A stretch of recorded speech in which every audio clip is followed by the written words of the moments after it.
सभी को नमस्कार। हिंदी साहित्य में आज हम पढ़ने वाले हैं भक्ति काल के अंतर्गत जो सैगुण काव्यधारा है उसमें राम भक्ति काव्यधारा के प्रतिनिधि कवि है उनके बारे में। शुरुआत करते हैं तुलसीदास से। भक्तिकालीन सैगुण काव्यधारा की जो राम भक्ति काव्यधारा है उसके प्रतिनिधि कवि है तुलसीदास। ध्यान रखें, राम भक्ति काव्यधारा के जो प्रतिनिधि कवि है वो है तुलसीदास। वैसे राम भक्ति धारा के प्रवर्तक आचार्य का नाम आए तो वो है रामानंद जी। यह दो प्रश्न बनते हैं। राम भक्ति काव्य धारा के प्रतिनिधि कवि तो है तुलसीदास और राम भक्ति काव्य धारा के जो प्रवर्तक जो है वो है रामानंद, क्योंकि रामानंद ने उत्तरी भारत में राम भक्ति काव्य धारा है उनको लेके आए थे। यानी राम भक्ति जो उत्तर भारत में है वो प्रसारित करने वाले हैं रामानंद जी। तुलसीदास का जन्म 1532 ईस्वी में और मृत्यु 1623 ईस्वी में। इनके जन्म के संबंध जो क्षेत्र है उसके संबंध में आचार्य रामचंद्र शुक्ल का कथन है। वो कहते हैं इनका जन्म स्थान राजापुर उत्तर प्रदेश में हुआ था, जबकि गौरीशंकर द्विवेदी जी जिनकी रचना है सुकवि सरोज, उसमें उन्होंने अपनी पुस्तक में माना है सोरो क्षेत्र उत्तर प्रदेश। और इसी बात का समर्थन करते हैं राम नरेश त्रिपाठी। तो ध्यान रखें, आचार्य रामचंद्र शुक्ल, राय से रामचंद्र और रा से राजापुरा, तो रामचंद्र शुक्ल ने राजापुरा क्षेत्र उत्तर प्रदेश माना है और गौरीशंकर द्विवेदी जी और राम नरेश त्रिपाठी ने सोरो क्षेत्र उत्तर प्रदेश माना है। इनका जन्म स्थान। तुलसीदास जी के पिता का नाम आत्माराम दुबे और माता का नाम हुलसी है।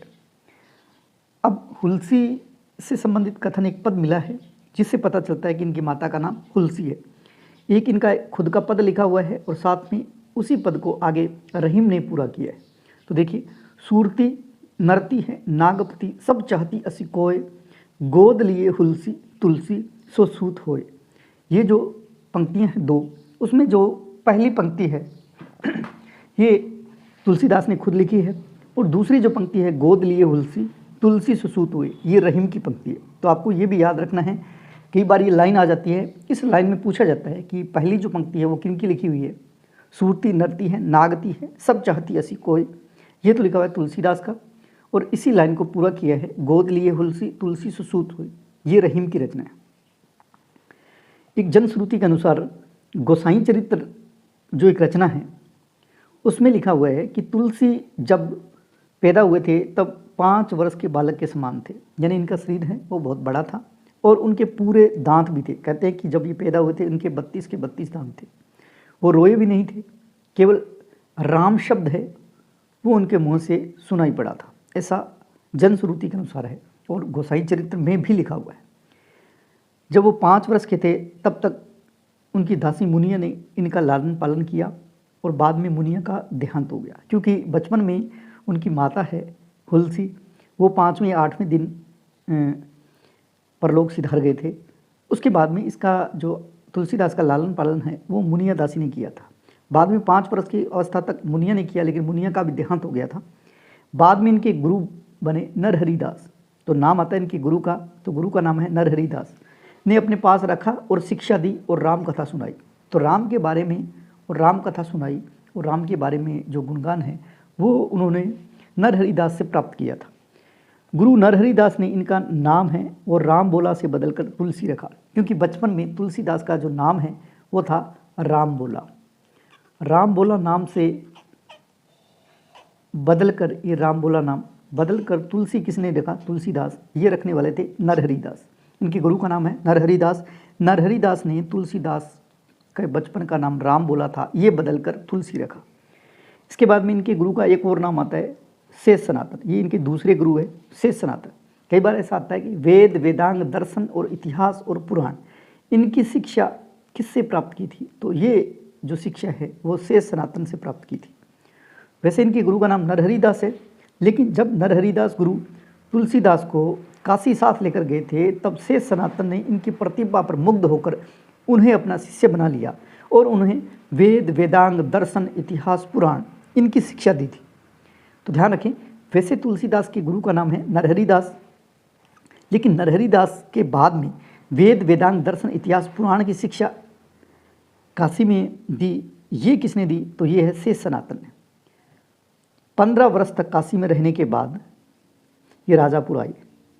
इनकी पत्नी का नाम आता है रत्नावली, जो दीनबंधु पाठक की पुत्री थी और भारद्वाज गोत्री थे वे। एक बार पत्नी है वो मायका चली गई और उनको पता नहीं था। बाद में जैसे ही पता चला वो पीछे पीछे इनके मायका जो रत्नावली के वहाँ चले गए। तो फिर उन्होंने, रत्नावली ने उनको डांटा कि आप इतना प्रेम मुझसे करते हो, अगर इतना प्रेम आप ईश्वर से करते तो आपको ईश्वर भी मिल जाता। तो देखिए, पत्नी के बोले गए कथनों से तुलसीदास भक्ति की ओर उन्मुख हुए, यानी उन्होंने भक्ति की ओर उन्मुख करने में सबसे बड़ा योगदान था तुलसीदास की पत्नी, जिसका नाम है रत्नावली। रत्नावली ने कहा, लाज न आवत आपको, दोरे आयु साथ, धिक धिक ऐसे प्रेम को कहाँ कहाँ में नाथ। अस्ति चरम मम देह, तामे ऐसी प्रीति, तैसी जो श्री राम है, होती ने तो भवभीति। अगर वो कहते हैं कि इतना प्रेम आप मुझसे कर रहे हो, अगर इतना प्रेम आप भगवान श्री राम से करते तो उसके भी आपको दर्शन हो जाते। तो इसी कथनों से वो अपने जीवन का जो उद्देश्य है वो ही बदल दिया और वो भक्ति की ओर उन्मुख हो गए। उसके बाद में वो श्री राम की भक्ति करने लगे और चित्रकूट में तुलसीदास को राम की अलौकिक अनुभूति हुई। देखिए, जो अलौकिक अनुभूति हुई है राम की, वो चित्रकूट में हुई थी। तो आपको ये महत्वपूर्ण प्रश्न बनता है कि तुलसीदास को राम की अलौकिक अनुभूति हुई, वो कहाँ हुई? वो है चित्रकूट में। तुलसीदास की जो भक्ति पद्धति है वो है दास्य भाव की। आचार्य रामचंद्र शुक्ल ने और पंडित राम गुलाम द्विवेदी जी ने तुलसीदास की 12 रचनाएं प्रमाणिक मानी है और 5 बड़ी रचनाएं और उसमें से 7 छोटी रचनाएं मानी है। तो उन्होंने आचार्य रामचंद्र शुक्ल के अनुसार मानिए 12 रचनाएं हैं। वैसे सभी ने अलग अलग बताया है, लेकिन ये 12 रचनाएं आपको कंठस्थ करनी है। इसमें जो 5 बड़ी रचनाएं हैं वो देखिए, राम गीतावली पहली रचना इनकी मानी जाती है। राम गीतावली 1571 ईस्वी में और ब्रज भाषा में। दूसरी माने रामचरितमानस 1574 अवधी भाषा में है। और उसके बाद में राम विनयावली, यानी जिसको हम बोलते हैं विनय पत्रिका, जो कि 1582 ईस्वी में, जो कि ब्रज भाषा में है। चौथी रचना दोहावली, जो कि 1583 ईस्वी में ब्रज भाषा में है। और कवितावली 1612 में, जो कि ब्रज भाषा में। तो देखिए, इनकी जितनी भी रचनाएं जिसके पीछे वली लगा हुआ है, वली जैसे गीतावली, विनयावली, दोहावली, कवितावली, ये सारे वली वाले जितनी भी रचनाएं हैं वो ब्रज भाषा में है। देखिए, वली गीतावली ब्रज भाषा में, विनयावली ब्रज भाषा में, और कवितावली ब्रज भाषा में, और दोहावली ब्रज भाषा में। तो आप ध्यान रखें, वली जिसके पीछे वो ब्रज भाषा में है, और जिसमें राम और मंगल शब्द आए वो अवधी भाषा में, जैसे रामचरितमानस अवधी भाषा। और वैसे आप कंठस्थ कर लीजिए, कुछ चीज़ें ऐसी होती है जो सही सारी चीज़ें नहीं होती। मैं ये कहता हूँ 90% ऐसा हो जाता है, 1-2% ऐसा नहीं होता। फिर भी आपको याद करने की एक ट्रिक है। आप कहोगे कि सर वली से ही सारे थे, तो हो सकता है 1-2 ऐसी रचना जो हमें अलग से मिले और उसमें ऐसा ना हो, तो आपको कंठस्थ करनी है। थोड़ा सा आप ये ध्यान रखें। बाबा बेनी माधवदास द्वारा रचित मूल गोसाई चरित्र के अनुसार गीतावली तुलसीदास की प्रथम रचना मानी जाती है। देखिए, मूल गोसाई चरित्र जो कि बाबा बेनी माधवदास की रचना है, उसमें ये लिखा हुआ है कि तुलसीदास की प्रथम रचना है वो है गीतावली, और हमने भी यहाँ गीतावली को पहले लिया है। 7 छोटी रचनाएं देखिए, कृष्ण गीतावली जो कि 1571 ईस्वी में, और ये ब्रज भाषा में है। और सूरदास की भ्रमर गीत का निर्वहन इसमें हुआ है, यानी सूरदास की जो रचना है भ्रमर गीत, उसी तरह का इसमें निर्वहन किया गया है। उसके बाद में रामलला नहछू, नहछू मतलब विवाह होता है, तो राम का विवाह है उसका वर्णन किया गया है 1582 में। भाषा है अवधी और 20 छंद है, और वो भी सोहर छंद है। देखिए, रामलला नहछू, उसके अंदर अवधी भाषा है और 1582 ईस्वी में लिखा हुआ है। 20 छंद है इसमें, और वो भी सोहर छंद का प्रयोग हुआ है। उसके बाद में पार्वती मंगल जो कि 1582 में अवधी भाषा, जानकी मंगल 1582 अवधी भाषा, वैराग्य संदीप मुनि, यानी संदीपनी मुनि जो हुए थे, जो भगवान कृष्ण के गुरु थे संदीप मुनि, तो उन्होंने उन पे भी एक रचना लिखी है वैराग्य संदीप मुनि 1612 ब्रज भाषा में, और रामाज्ञा प्रश्न 1612 में अवधी भाषा में लिखा हुआ है। और यह जो रचना है वो पंडित गंगाराम ज्योतिष के आग्रह पर उन्होंने रची थी। उसके बाद ये बरवे रामायण जो कि 1612 ईस्वी में अवधी भाषा में रचित है। इसमें बरवे छंद का प्रयोग किया गया है और बरवे छंद में 19 मात्राएं हैं। और ये बरवे रामायण है वो रहीम जी के आग्रह पर इन्होंने लिखा था। तो ये 2 प्रश्न यहाँ से बनते हैं। रामाज्ञा प्रश्न यानी राम से प्रश्न करना वो गंगाराम ज्योतिष के आग्रह पर, और बरवे रामायण है वो रहीम के आग्रह पर उन्होंने लिखी थी। तो ये 2 अलग से आप अच्छी तरह से याद करें। बाबा बेनी माधव दास ने मूल गोसाई चरित्र लिखा। इस रचना में इनके ग्रंथों की संख्या 13 मानी है। देखिए इधर रामचंद्र शुक्ल और पंडित राम गुलाम द्विवेदी ने इनकी जो प्रमाणिक रचनाएं हैं वो 12 मानी थी। इधर मूल गोसाई चरित्र में इनकी जो ग्रंथों की संख्या वो 13 मानी है, जिसमें कवितावली का नाम नहीं है। वो सारी लिखी हुई तो नहीं है हमारे पास, लेकिन इतना याद रखें कि मूल गोसाई चरित्र में इनकी जो प्रमुख ग्रंथ है उनकी संख्या 13 मानी है, जिसमें कवितावली का उल्लेख नहीं है। फिर ठाकुर शिव सिंह सेंगर जी हैं, उन्होंने शिव सिंह सरोज लिखा। उसमें तुलसीदास की प्रमाणिक जो ग्रंथों की संख्या है वो 18 मानी है। देखिए ठाकुर 18, आप इस तरह से याद कर लीजिए। ठाकुर 18। मिश्र बंधुओं ने हिंदी नवरत्न जो ग्रंथ है वो मिश्र बंधुओं का है, महत्वपूर्ण ये ग्रंथ है। इसमें तुलसी द्वारा रचित ग्रंथों की संख्या 25 मानी है और इसमें 12 प्रमाणिक और 13 अप्रमाणिक मानी है। तुलसीदास जी स्मार्त वैष्णव थे, अतः वे स्मार्त वैष्णव की तरह 5 देवताओं की पूजा में विश्वास करते थे: सूर्य, विष्णु, शिव, गणेश और दुर्गा। ये भी याद रखें। इनकी प्रमुख रचनाएं तुलसीदास की, जिसमें पहला नाम आता है रामचरितमानस का, इसी से इनको बहुत प्रसिद्धि मिली थी। तो रामचरितमानस है, इसकी रचना हुई थी 1574 ईस्वी में और विक्रमी संवत माने तो 1631 विक्रमी संवत में। यह एक प्रबंधात्मक महाकाव्य है। इसको लिखने में समय लगा था 2 वर्ष 7 माह 26 दिन। और इनकी भाषा है वो अवधी, और इसमें जो विभाजन हुआ है 7 कांडों में है, यानी इसके जो भाग है वो 7 है और प्रत्येक जो भाग है उसको नाम दिया है कांड। तो 7 कांडों में ये विभाजित है और प्रत्येक कांड में संस्कृत भाषा में प्रयोग किया, यानी प्रत्येक कांड में प्रारंभ में एक श्लोक लिखा हुआ है वो संस्कृत में लिखा हुआ है। शैली है इसकी चौपाई, उसके बाद में दोहा और सोठा रखा गया इसमें। और रामचरितमानस की सबसे बड़ी विशेषता है कि इसमें जो मार्मिक स्थल है उसकी पहचान की गई है, यानी मार्मिक स्थल है उसका वर्णन इसमें बहुत ही शानदार तरीके से किया गया है। और ये 7 कांड है इसमें। तो आपको एक ट्रिक के माध्यम से बताया गया कि बालक अयोध्या ने अरण्य की सुंदर लंका को उत्तर दिया। इस तरह अगर आप ये लाइन याद कर लोगे तो ये 7 के 7 कांड याद हो जाएंगे। जैसे बाल कांड ये सबसे बड़ा कांड है, दूसरा है अयोध्या कांड। देखिए पहला है बाल कांड, दूसरा है अयोध्या कांड, तीसरा है अरण्य कांड, चौथा है किष्किंधा कांड। पहला बाल कांड है वो सबसे बड़ा है, उसके बाद में सबसे छोटा है किष्किंधा कांड और ये लिखा गया काशी में। ये भी महत्वपूर्ण बात है। किष्किंधा कांड कैसे, किष्किंधा कैसे काशी, वो सबसे छोटा कांड है। उसके बाद में सुंदर कांड, उसके बाद में लंका कांड, उसके बाद में उत्तर कांड।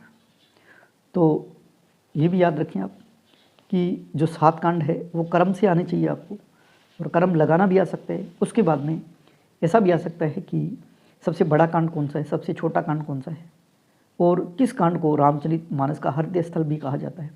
तो ये कहा जाता है अयोध्या कांड को। सबसे बड़ा कांड लंका कांड, सबसे छोटा किष्किंधा कांड, और कौन से कांड को रामचरितमानस का हृदय स्थल कहा जाता है, तो वो है अयोध्या कांड।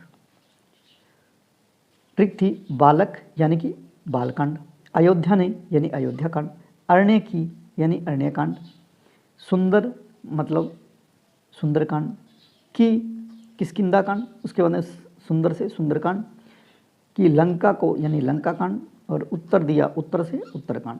इस तरह से ये 5 कांड है, 7 कांड है, सातों के सातों आपको अच्छी तरह से एक लाइन के माध्यम से याद हो जाएंगे। प्रसंग के अनुकूल सभी रसों का प्रयोग हुआ है, परंतु शांत रस है उसकी रामचरितमानस में प्रधानता है। रामचरितमानस को भारत की बाइबल कहा जाता है या उत्तर भारत की बाइबल कहा जाता है, और ये कहने वाले हैं हजारी प्रसाद द्विवेदी जी। और इसमें अयोध्या कांड आया है, उसको रामचरितमानस का हृदय स्थल भी कहा जाता है।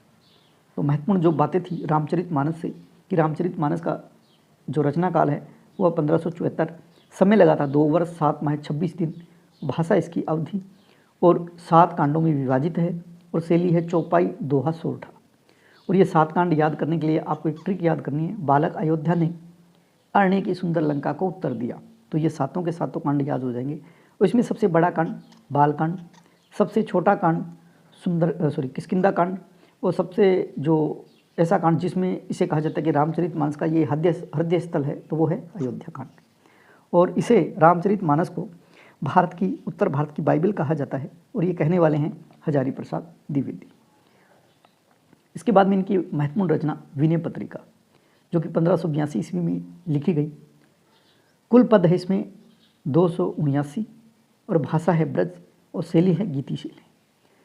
इस रचना में तुलसीदास ने स्वयं के बारे में उल्लेख प्राप्त होता है, यानी स्वयं के बारे में उल्लेख प्राप्त होता है।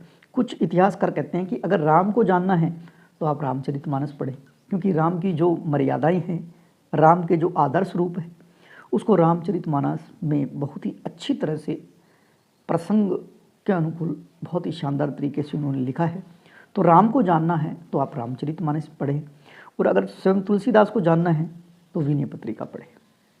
तो विनय पत्रिका है, इसके अंदर आपको पता चल जाएगा कि तुलसीदास कौन है और उनका स्वभाव कैसा है और कैसे है। तो अगर राम को जानना है तो रामचरितमानस पढ़ें, और तुलसीदास को जानना है तो विनय पत्रिका पढ़ें। प्रमुख पद देखिए, इसमें एक तो पद आता है, ये बार बार पूछा जाता है, अब लो नसानी अब न नसे हो। ये बहुत बार प्रश्न पूछा गया है कि ये पद कहाँ से लिया गया है, तो ये विनय पत्रिका है। जाके प्रिय न राम विदेही, ये आपने देखा होगा कि मीरा ने जब एक पत्र तुलसीदास को लिखा था कि मेरे घर वाले मुझे बहुत तंग करते हैं, तो मुझे क्या करना चाहिए, तो यही पद लिख के उन्होंने मीराबाई को भेजा था, जाके प्रिय न राम विदेही। तो ये जो पद है वो है कहाँ से लिया गया, वो विनय पत्रिका का है, और ये पद तुलसीदास ने मीराबाई को लिखकर भेजा था, ये भी याद रखें। उसके बाद में केशव कहीं न जाई का कहिए, ये भी जो पद है ये विनय पत्रिका का महत्वपूर्ण पद है। उसके बाद इनकी तीसरी रचना है कवितावली, जो कि 1612 ईस्वी में लिखी गई, और इसकी शैली है वो है कवित स्वैया। देखिए कैसे कवितावली और कवित स्वैया में लिखी हुई है। कवित के बारे में आप जानते होंगे कि 31 वर्ण से 33 वर्ण तक जो लिखे जाते हैं वो कवित होते हैं, और स्वैया है 22 से 26 वर्णों वाले। तो कवित और स्वैया है वो 22 से 26 वर्णों वाले होते हैं। कुल पद इसमें 325 है कवितावली में। भाषा इनकी ब्रज। इसमें जो कांड है वो भी 7 है। सबसे बड़ा कांड इसमें उत्तरकांड है। देखिए उसमें सबसे बड़ा कांड रामचरितमानस का वो तो है बालकांड, लेकिन कवितावली में है तो वो है उत्तरकांड, जो कि अंतिम कांड है। उसमें 183 छंद है। ये जो रचना है कवितावली वो कलिकाल के प्रभाव का वर्णन है इसमें, यानी कलयुग में क्या क्या प्रभाव हो जाता है तो इसका वर्णन है। उसकी भाषा है ब्रज, और इसके महत्वपूर्ण पद भी आपने पढ़े होंगे, बहुत शानदार। किस भी ने किसान को, बनिक को न भीख, ऐसे करके आपने पढ़ा होगा, वो इन्हीं से लिया गया है कवितावली से। तुलसीदास की अंतिम रचना मानी जाती है ये, और इसमें लंका दहन का उत्कृष्टतम वर्णन किया गया है। देखिए लंका दहन का बहुत ही शानदार तरीके से वर्णन किया गया है। इसीलिए किसी कवि ने कहा है, शायद तुलसीदास ने कहीं न कहीं आग, या यूँ कहें कि विभीषण आग है, कहीं न कहीं देखी होगी, उसी को उन्होंने शब्दबद्ध किया होगा। और इसकी महत्वपूर्ण जो पंक्तियाँ हैं, गोरख जगायो जोग भक्ति भगायो भोग, ये कवितावली से लिखी गई रचना है। और कवितावली किसके द्वारा रचित है, वो है तुलसीदास द्वारा।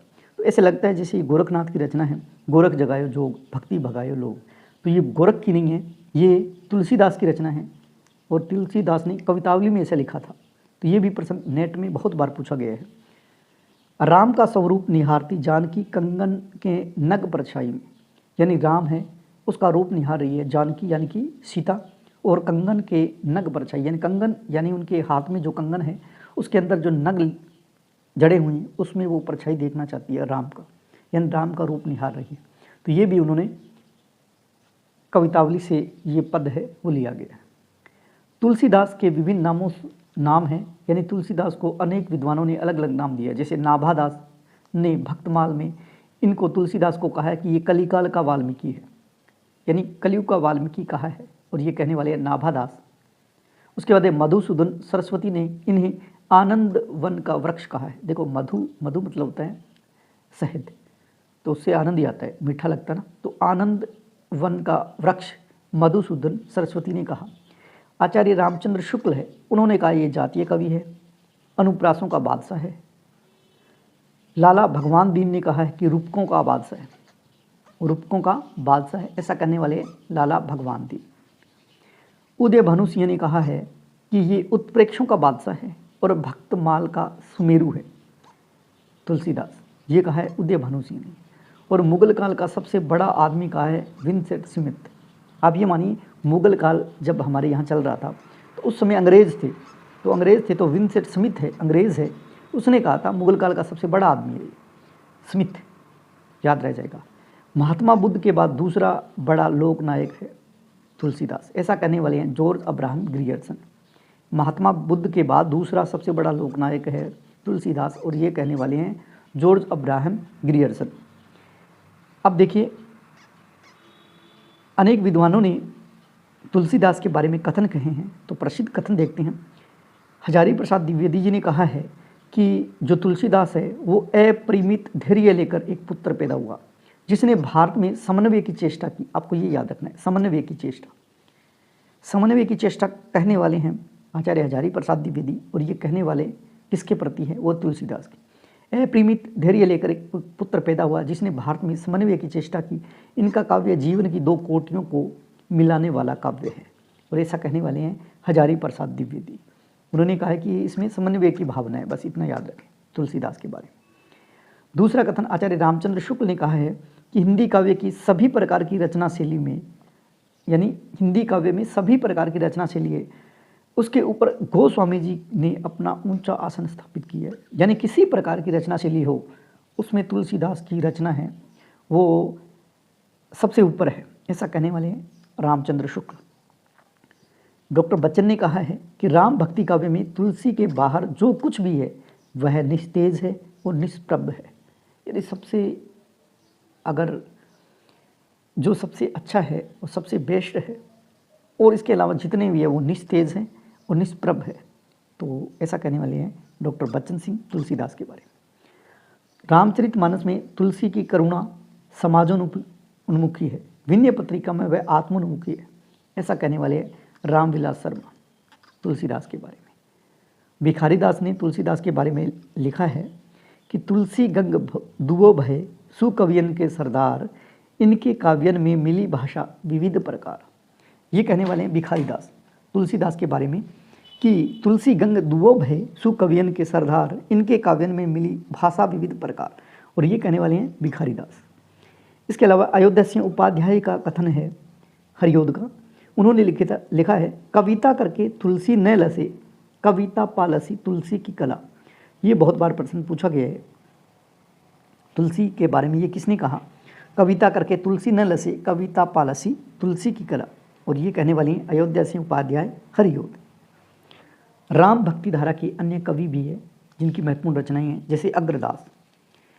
इनका उपनाम है अग्र अली, जाति से ये डोम थे, और स्वयं अग्रदास जी सीता जी की सखी मानते थे अपने आप को, अग्रदास जी। और राम भक्ति काव्य में रसिक भावना का समावेश करने वाले, और उन्होंने एक रसिक संप्रदाय की स्थापना की। तो ये किसने की, अग्रदास ने। रसिक संप्रदाय की स्थापना अग्रदास ने की, और इनकी प्रमुख रचनाएं हैं ध्यान मंजरी, राम भजन मंजरी, रामाष्टाम, उपासना बावनी, पदावली और हितोपदेश। तो इसमें जो महत्वपूर्ण रचना है उसमें ध्यान मंजरी और राम भजन मंजरी और रामाष्टयाम यही पूछा जाता है। इसके अलावा आपको महत्वपूर्ण याद रखना है कि इनका उपनाम क्या था, अग्र अली, और ये सीता को अपनी सखी मानते थे, और उन्होंने रसिक भावना का राम भक्ति काव्य धारा है उसमें समावेश किया और रसिक संप्रदाय की स्थापना की। तो महत्वपूर्ण प्रश्न बनता है कि रसिक संप्रदाय है उसकी स्थापना किसने की, तो ये है अग्रदास जी। उसके बाद है विष्णुदास। इनकी प्रमुख रचना है एक तो कि उन्होंने हिंदी रामायण वाल्मीकि रामायण है, हिंदी संस्कृत भाषा में वाल्मीकि रामायण, उसका हिंदी अनुवाद किया था। यानी वाल्मीकि द्वारा रचित जो रामायण है उसको उन्होंने हिंदी में अनुवाद किया था विष्णुदास ने।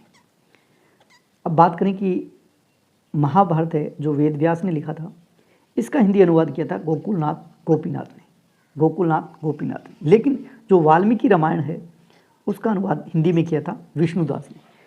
दूसरा महाभारत कथा है सर्वांगरोहण भी है, सर्वांगरोहण और रुक्मणी मंगल और स्नेह लीला। तो स्नेह लीला याद रखें और रुक्मणी मंगल याद रखें, ये रचना विष्णुदास की मेन है कि उन्होंने वाल्मीकि द्वारा रचित रामायण है उसका हिंदी में अनुवाद किया था। उसके बाद में ईश्वरदास की बात करें, इनकी प्रमुख रचनाएं, ये तीनों की तीनों बहुत महत्वपूर्ण रचनाएं हैं। चौथी ये तो नहीं कह सकता, लेकिन ये 3 रचनाएं बहुत ही महत्वपूर्ण हैं, इसको आपको याद करना है। ईश्वरदास द्वारा रचित है भरत मिलाप, अंगद पेज और सत्यवती कथा जी। इसके अलावा एकादशी कथा, सर्वांग रोहिणी कथा, देखो यहाँ लिखा था सर्वांग रोहण, यहाँ सर्वांग रोहिणी कथा। लेकिन महत्वपूर्ण मैं बताता हूँ कि एक तो भरत मिलाप है, अंगद पेज है और सत्यवती कथा है। सत्यवती कथा 1501, यह आपने पढ़ा होगा कि सबसे पहली रचना किसे माना है, तो ईश्वरदास की सत्यवती कथा को भी माना था किसी ने, तो ये भी कथन था। लेकिन ईश्वरदास की जो महत्वपूर्ण रचना है उसमें भरत मिलाप, अंगद पेज और सत्यवती कथा। नाभादास जिसने भक्तमाल लिखा था, और भक्तमाल लिखना यानी लिखित में कब किया था, तो वो है 1586 ईस्वी में। इसमें 200 कवियों का परिचय है और इसमें 316 छप्पों का प्रयोग हुआ है। तो नाभादास जिसका मूल नाम था नारायण दास और इनके गुरु का नाम था अग्रदास। अग्रदास यानी अग्र अली, जिसने रसिक संप्रदाय की स्थापना की, जिनके गुरु थे नाभादास के, और उन्होंने लिखा भक्तमाल 1586 ईस्वी में, जिसमें 200 कवियों का परिचय है। और इसी भक्तमाल की एक टीका लिखी है रस बोधिनी नाम से, और ये टीका लिखी है 1712 ईस्वी में प्रियादास ने। तो बहुत बार प्रश्न पूछा जाता है कि नाभादास की जो रचना है भक्तमाल, इसकी टीका है रस बोधिनी, किसने लिखी, प्रियादास ने 1712 ईस्वी में। उसके बाद में इनकी प्रमुख रचना है अष्टयाम, यानी पहली तो है भक्तमाल, उसके बाद है अष्टयाम।